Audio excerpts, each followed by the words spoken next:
So, one of the things that spiritual awakenings, realizations, which, there's a lot of openings that we have over time, right? Is that when we have like a greater seeing about reality, a big shift, let's say, it changes the way we perceive life, right? People here know that?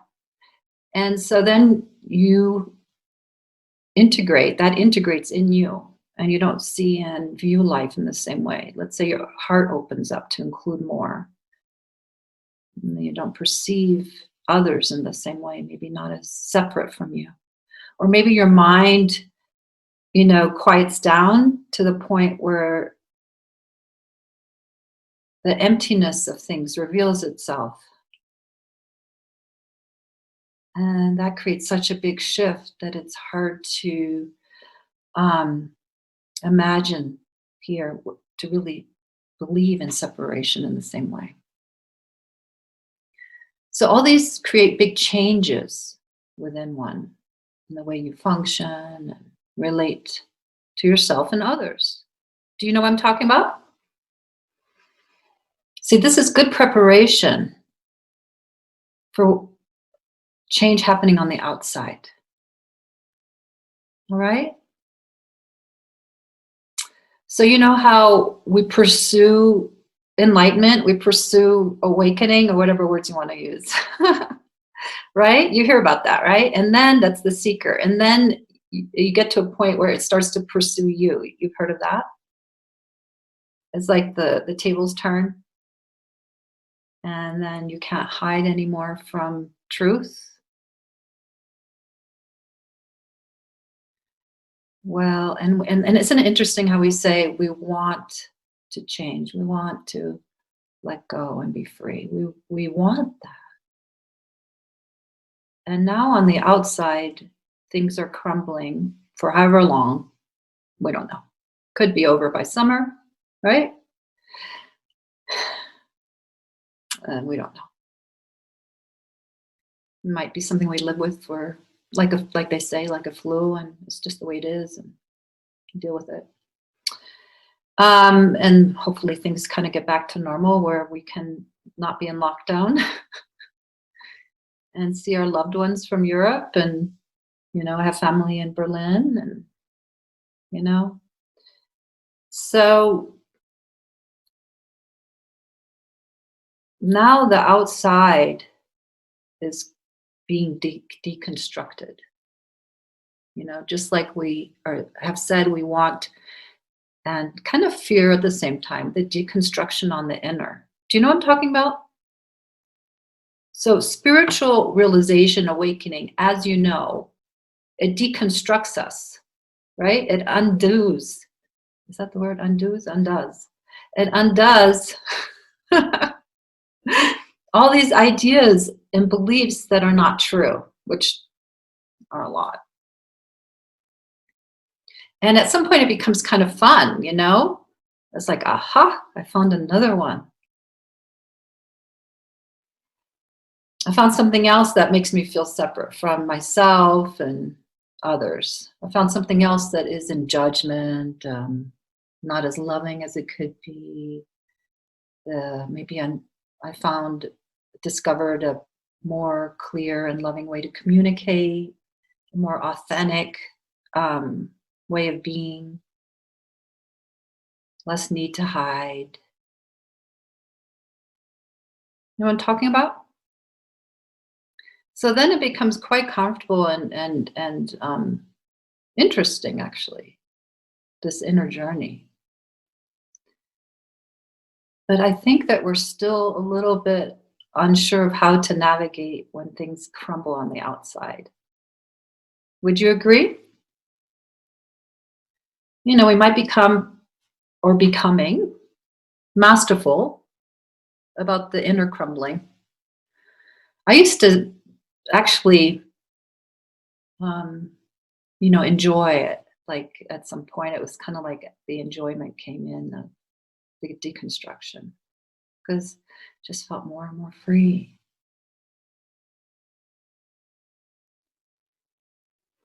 more and more simple, less complicated. But then on the outside, big things happen, and we lose someone we love. We might lose a home, or income, health may go away for a while or a good while. So these outside things that we don't really have control over, we have to also learn how to meet that and be with the dismantling process that is also taking place on the outside, that doesn't follow our ideas of how it should look.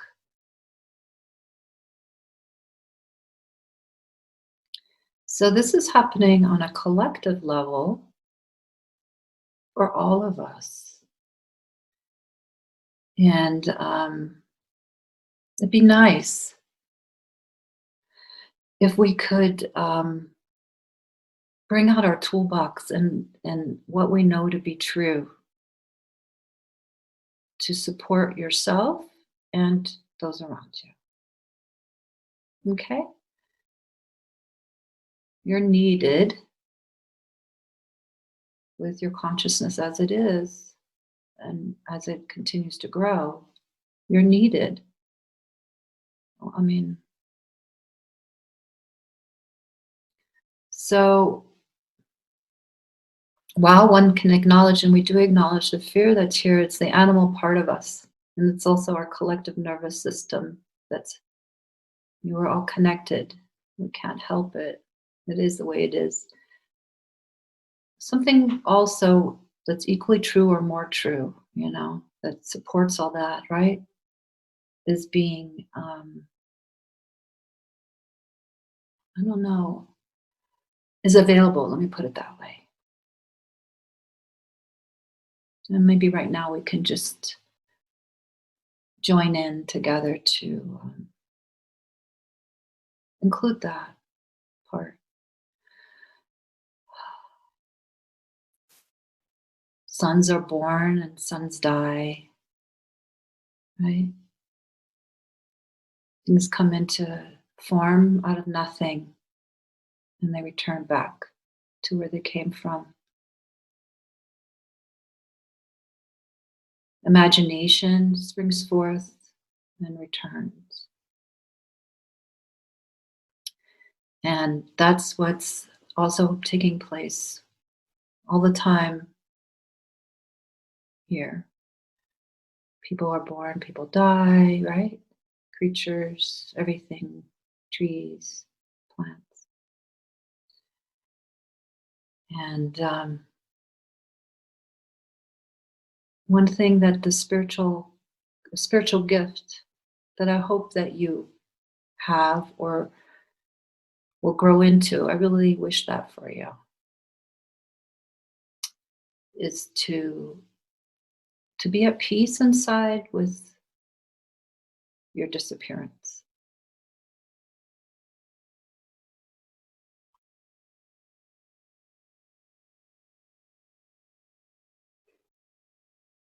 Because you, as that, always will be. And it just recycles and takes shape as something else. And it's very economical that way. Life is very economical and recycles much better than we are. So, nothing gets wasted. And then all this learning and growth, it's totally doesn't get wasted. You as a soul, until a soul is no longer needed because it's done with its evolutionary journey and it goes back to that which birthed it. There's all this intelligence that's happening. And just imagine that you were an, the intelligence of life, that you were cognizant of that.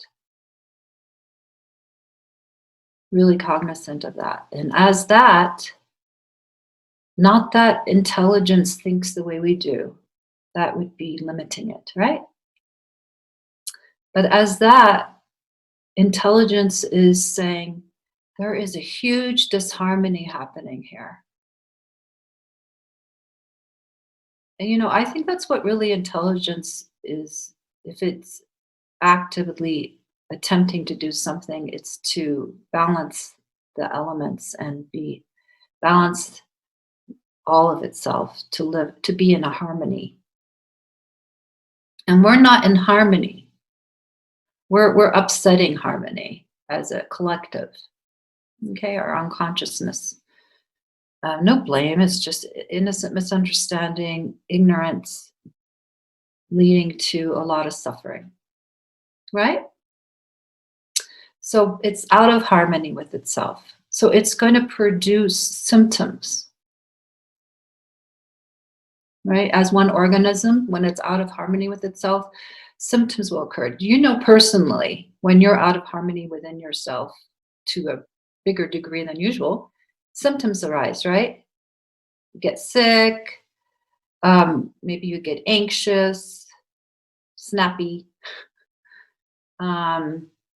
get a cold or whatever. Maybe contracted, feeling shut down inside. So disharmony plays out here. Why wouldn't it play out in the larger context? Are you all following me? I'm not trying to make up a story here. This is just, I'm just speaking from what I feel right now to be true. So as that, it's going to produce symptoms. And it's going to try to knock on our door and say, what is the best way for me to get your attention? Right? Hello.